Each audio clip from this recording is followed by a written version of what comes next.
over to Rudy Gobert. Some controversy on the bench with Kyle Anderson and Rudy Gobert kind of throwing some. Was that an elbow? Or was that a punch? Was Rudy it a slap? Rudy's a bitch, bro. Rudy tried to punch him and he punched him. It's one of them times where you getting ready to punch somebody and you realize you punch and you don't want to do it, so you hit him in his chest all soft, bro. Rudy, you soft, bro. He sends I think he was yelling at him to lay the ball up or something. I'm pretty sure Kyle was saying lay the fucking ball up or something, and he was like, "You a bitch." I think Kyle was like, "You a bitch." It looked like he said. Yeah. And then that's when Rudy punched him. He was saying shit too about like, why don't you block a shot? And then okay, so why don't you block the shot? He was just laying it up in front of you, I guess. And I think Kyle had said like, or then I think Rudy had said like back to him like, why don't you grab a rebound or some shit like that. It went back and forth, and then apparently there was a group text after that where Rudy apologized, and Mike Conley was like, this is, we're grown men. We're just gonna move past it. Oh, all right. Don't apologize to me. No group text, bro. Come to my locker, bro. Come to my locker. Whatever, I mean, hey, we're getting to the heat of the end of the season and the playoffs. That shit is like, it's just a little weird to be doing this right now, right before the playoffs. But he was like, y'all be kissing his ass. Y'all got a decision to make this summer. Like that's what Kyle Anderson was saying, and it's just so painful because they probably waited just 1 year for this, like to not make this Rudy trade. Just waited 1 year. They could be very attractive, a very attractive spot for like a big time star this summer. So they did fumble with getting Rudy. They got fleeced and they fumbled because Rudy just sucks in my opinion. But he said Rudy sucks. I just think it was a little weird to be doing that right before the playoffs when like we got to be a unit going into these playoffs. They're about to get cooked by the Lakers, I think. Yeah, and that takes us to, we got. What do we have? Is there 2 games left? There's 3 games left. Come on. Oh, that's for the NHL. Sorry. Come on. We got NBA. The playing is playing. What's the day? Monday. The playing's tomorrow. I'm pretty sure. So we're if not tonight, tomorrow. Yeah, because NHL has 2 games left. I think the first game and we got we're done Bulls. here. It's Bulls and Raptors tomorrow, I believe, or Heat. It's either Heat and Hawks or Bulls Raptors, I think. So let's just start with the East with some of these matchups. Let's exclude what like Milwaukee and Boston are doing because they're, we're going to be talking about a play-in that doesn't really matter for us. Right. We have your 76ers and the Nets. I do want to shine some light on Bridges here. Sure. Getting, like, clocking in for 4 seconds so he could play that 392nd consecutive game. That was pretty cool. Good on the Nets for doing that, by the way. There was so much, speaking of that, there was so much shit with gambling Twitter that was fucking wild with that. Oh, because they had us like... Yeah, I think Kenny got fucked out of some money, like, big time. You probably could bet his under. It's probably like the Draymond Green shit. You could I probably think bet his under. someone in someone's Discord hit for... Bro, it was OD. Like, I should have fucking screenshotted all the shit I was seeing, but it was a while. We got to be on top of the final days of NBA. That's on me, man. We could have been cashing out. My fault. Yeah, because technically he did play, so you would have to cash out the under tickets. Bro. It's like the Draymond Green shit all over People again. were having trouble with that the last couple of days, and I just was missing out on the money.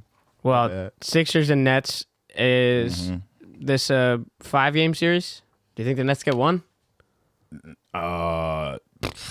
7, but really, yeah, it's a 7-game series. But I think we win 4-1. It could be 4-2 though. The Nets give us trouble.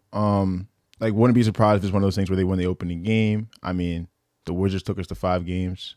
I think the season before that, the Nets took us to 5 games or 6, and they won I think the Nets won the opener when it was like Karis LeVert, D'Lo, Jared Allen. So, I mean, we do struggle with teams in the first round. I wouldn't be surprised. I mean, the Nets are nice. People are trying to overblow the matchup and think like we really have a problem with them. We're going to get knocked out in the first round. Please, bro. I think it's the opposite. We ain't about to lose to the Nets. It could be a tough series, though. I mean, they got a lot of length. I mean, Mikal Bridges is hooping. Yeah. I think they'll take a game or 2 off us.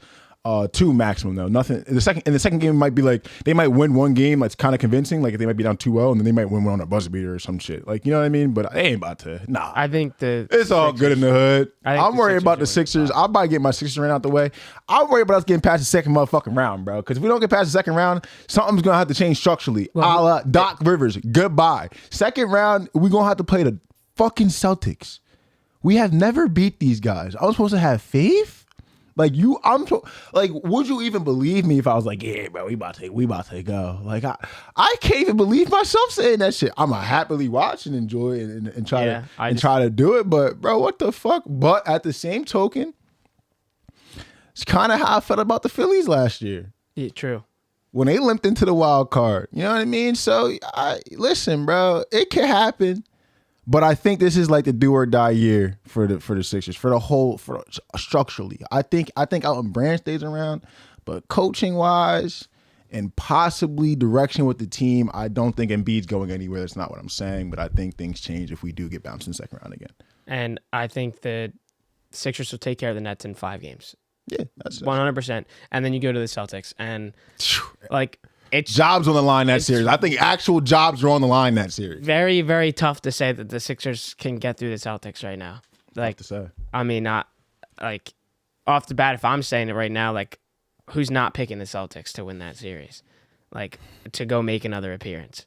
I don't know. I really would like to see the Sixers just kind of get past this whole, we can't make it to the big games. So lit if we made a run, bro. The city would be imploding, just like they did for the Phillies. I think even more. I think people are starving for Sixers success a little more than the Phillies, low key. In my opinion, I could be wrong. Because I think they're at that stall where they just can't get. It's been so long. It's been so long. The Kawhi shot second round. Yeah. You know what I mean? So I think the city is just fucking starving for the Sixers, and a run this season. Because I think besides the Celtics, I think the shit is wide open. I'm way more scared of the Celtics than I am scared of the Bucks. Right. And to some people that'd be crazy because they are playing good ball, especially past the All-Star break. But I think the Celtics are scarier than the Bucks. So I think if we can get past those guys, shit. And the West is a gauntlet. So whoever's coming out of the West is limping out that bitch. Unless they just go on an absolute heater. But whoever comes out the West is limping out that motherfucker. So I think it's the Celtics and jobs on the line. We'll see, man. You might get your wish with Doc being let go after this one. You really might get your wish. And I shouldn't say you. I should say, you. City of Philadelphia. Right. Philadelphia 76ers fans might all get their wish that Doc will finally be let go. And then we go to our next one here.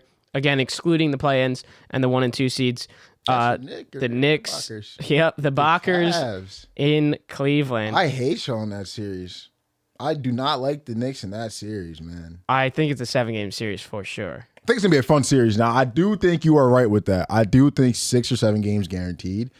I think the series was 3-1 Cavs, though, and I think I won the last game in late March, and they literally beat them. I think it was Friday. They beat them, and they beat the Cavs without Julius Randle. And again, we're late in the season. Who the fuck's playing? But whatever.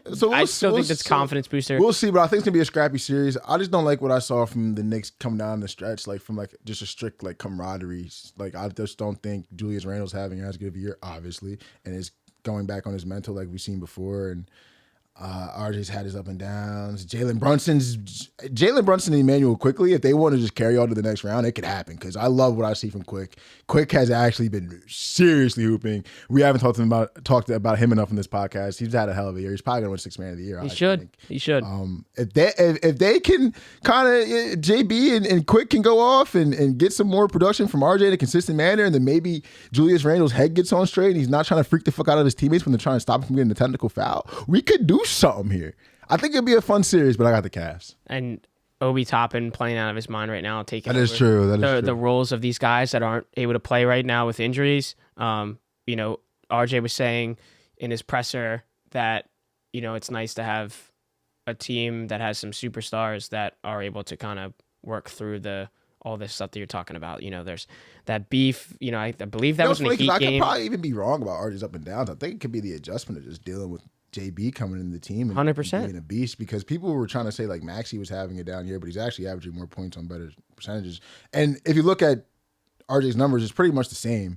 So it could be the thing where we're waiting for him to take that leap, and it's he just got Jalen Brunson just came in town, so shots distributed. So I don't know, I could be wrong about it. We'll see. I think, and this is 100% bias. I'm not gonna pick against the fucking Knicks in the first round. I think the Knicks win in 7. If this goes to 6 games, if the series is over in 6 games, I'd be thoroughly surprised, because I do think this is a 7-game series. That 6th game is going to be in New York, correct? Yeah, so it'd be 2 in Cleveland. Oh, yeah. 2 in New York. Lose that game 6. I mean, I think if it gets to game 6, it'd be hard for you guys to lose that game 6. Yeah, I mean, MSG's going to be rocking. Obviously, the Rangers are in the playoffs as well, so whole city in New York for these NHL and NBA playoffs is going to be wild. Playoff Don is. Yeah, damn straight. All right, let's go to the West here. Kings, Sacktown, like we talked about in the last show. hosting the Warriors. And like we've been saying, who the hell wants to go to Sacktown? I got the Dubs in a barn burner 7-game series. Do you? 7-game series, barn burner. We might see, and I'm not wishing no ill will on nobody, but we might see guys start limping. We might see bloodshed. Like this might be a war. Like I got the Warriors in 7 games though, possibly 6 if they start. But I think Sacktown comes out to a hot start, and like it's like, oh shit, okay, these boys can hoop. But I think it's gonna be a bloodbath over there. I think the Warriors. I don't know how you can pick against the Warriors. You can't pick against them. I got the Warriors in 6 or 7.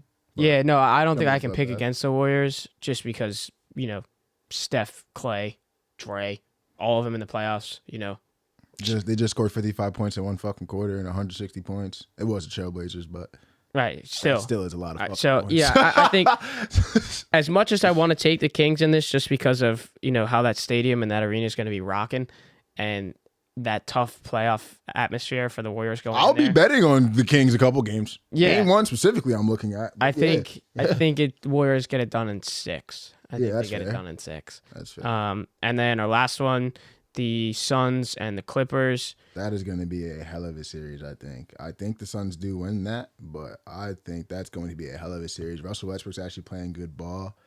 We know about P. Don't need to say too much about Kawhi. But they did have a little scuffle on the bench as well with Plumlee and Bones Highland. I don't know if he caught wind of that. I hope they get it together because KD's over there now. We can't be, you know what I'm saying? We had to be together last year to beat them motherfuckers. The Mavs had to be a cohesive motherfucking unit to beat them motherfuckers last year. Now they have KD.